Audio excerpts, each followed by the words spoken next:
instruction. Pastor Kayanja bwabanga kituufu ddala musiyazi. Then Asiyaga be basiru.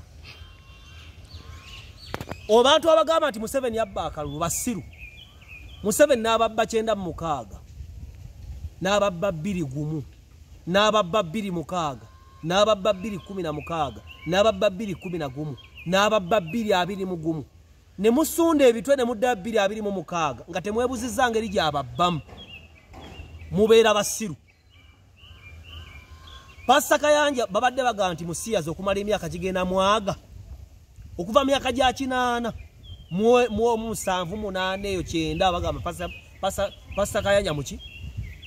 kati then bwabanga tutegedde engeri gy'abalimba mu Asiyaga mulina okubeera abagezi ne mubuuka obutego bwe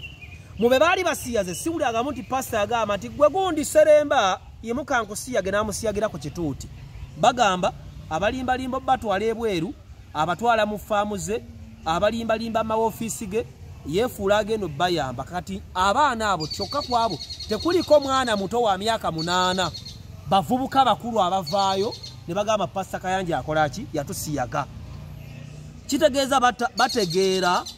ne beetambuza ne batuuka ewa Pastor Kayanja ku Miracle Center. Nze nina abasumba bange Musumba Sara, Musumba Asha ne Musumba Vikita. Singa batandika okugamba nti Musumba Sara asaddaaka abantu ewuwe manyiyo sijja genda naye ewuwe nja sigala ku kanisa kubanga tabasaddaakira ku kanisa. Singa bagamba nti Musumba Asha musiyazi Musumba Asha lumu nampita ewuwe ssaawa 3 ez'ekiro sijja genda kubanga bangamba nti ayaka muki musiyazi. Kakati abavubuka mwenna bwoba mugamba nti Pastor Kayanja kale bali abasooka si balinaako obukakafu ate sijja kuwakana naye kati abaddako tusala amagezi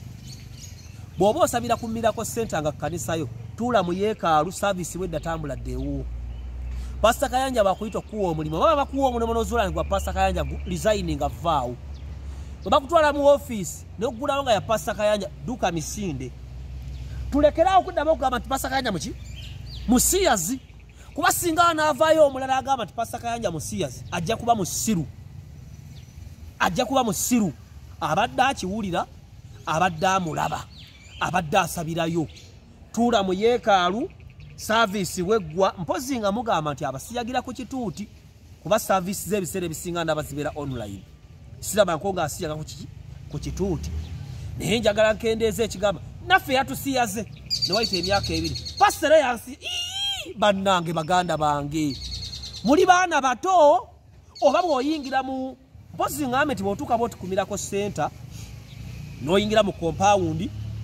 bw'omala okuyingira nga bakuba kalifomu ng'ogwa ogenda okuzuukuka nga bamaze okusiyaga bwe kiba nga kikiri bwe kityo ng'omuntu bamala simanya bw'ozuula nti bakudde jala tukuyambeko biki n'ozuula nti Pastor Kayanja yabikulira duka vaayo ejangu Pastor akweta vaayo kijja kendeeza ki kubanga mbadde mbira every time kati waliwo n'abagenda okujja mu 226 bagambe yabasiyaga abyewakane wayitayo emyaka 5 baganda ffe yatusiyaze baganda bange mwabatazuula ngeri gye babasiyagamu muli baawa. Wiseman Agency bakubireko ku namba y'essimu 0781 9 18 bakubireko ofune omulimo wano mbitongole bya wano n'amakampuni bangwe na credentials. Waliwo Lutunku Construction International Company Limited bakubire ku 075 075 3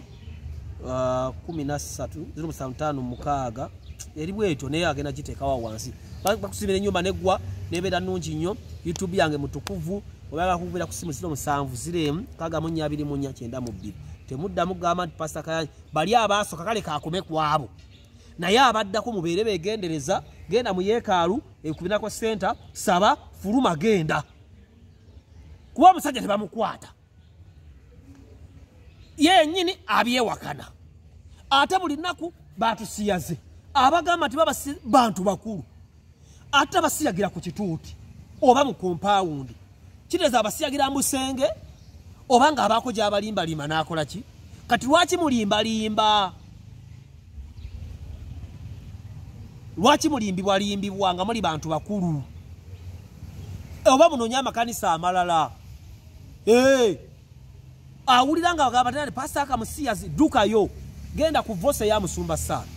genda ku ya pastor Kiganda genda wa pastor Senyonga genda wa pastor Bujingo genda wa pastor Bugembe gende waki naye baganda banga abavubuka kira kanamwe basiyaga obanga mwagala byabwerere kubanga emboozi za mwezo nazifaanagana banimba limba ne bangaba bagenda kunyambako okuyimba otegedde bamira ko center ate bagaba basiyaga nawe n'osunda omutwe olwatuka mu kisenge pastor nankwata baganda bange waliwo ekitagatta kumwe basiyaga kubanga oli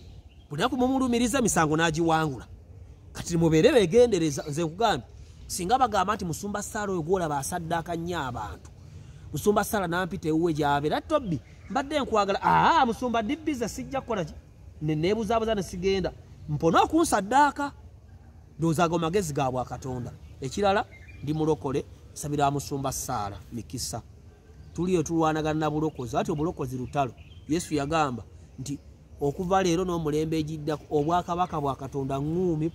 pasitani akuba n'omukuba neffe tuwangula finally kuba Yesu yawangula amagombe n'okufa obwenzi obusiru obugwagwa okufa enkwe okwepanka okuvuma okuyomba nga bolaba Galatians 5 2019 akutandikira awo ebikola by'omubiri tulina obbirwanyisa musumba Sala yagamba basumba bagenda mu ggulu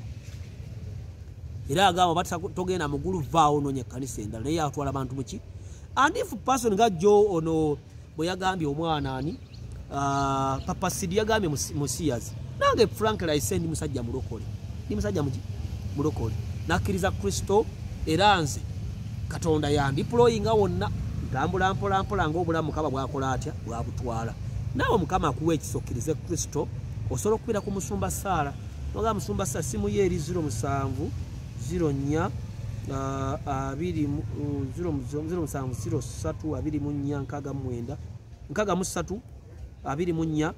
9